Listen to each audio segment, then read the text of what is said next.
નમસ્કાર, હું આશિતી કે ટીવી ન્યૂઝ સાથે નજર કરીએ આજના મહત્વના સમાચાર પર।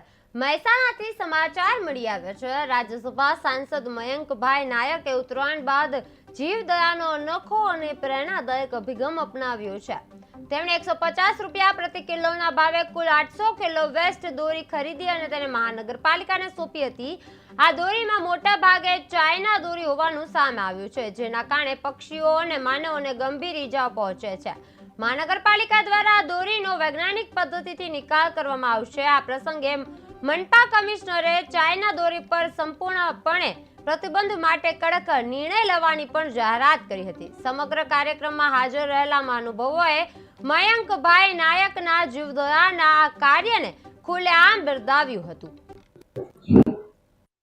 ઉત્તરાયણના તહેવાર પછી જે દોરી અને એના ગૂંચળાઓ જ્યાં ને ત્યાં પડ્યા હોય છે, જેને કારણે પશુ પંખી, પર્યાવરણ અને સાફ સફાઈ, સ્વચ્છતા આ ત્રણેયને નુકસાન કરતું હોય છે।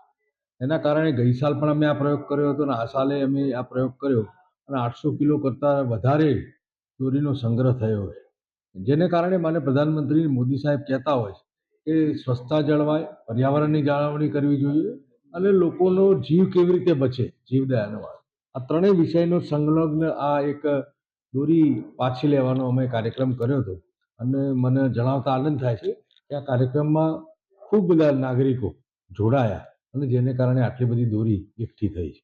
આ દોરી હવે કેવી રીતે નિકાલ થશે અને પ્રજાને શું મેસેજ છે કે અમે આ દોરીનો નિકાલ કોર્પોરેશનના કમિશનર આદરણીય રવિન્દ્ર ખટાલેજી અને અમારા આજે આ કાર્યક્રમ અમે રાખ્યો તેમાં અમારા જિલ્લા ભારતીય જનતા પાર્ટીના પ્રમુખ ગિરીશભાઈ, અમૂલના ચેરમેન આદરણીય અશોકભાઈ, અમારા ધારાસભ્ય આદરણીય મુકેશભાઈ પટેલ સહિતના આગેવાનોની ઉપસ્થિતિમાં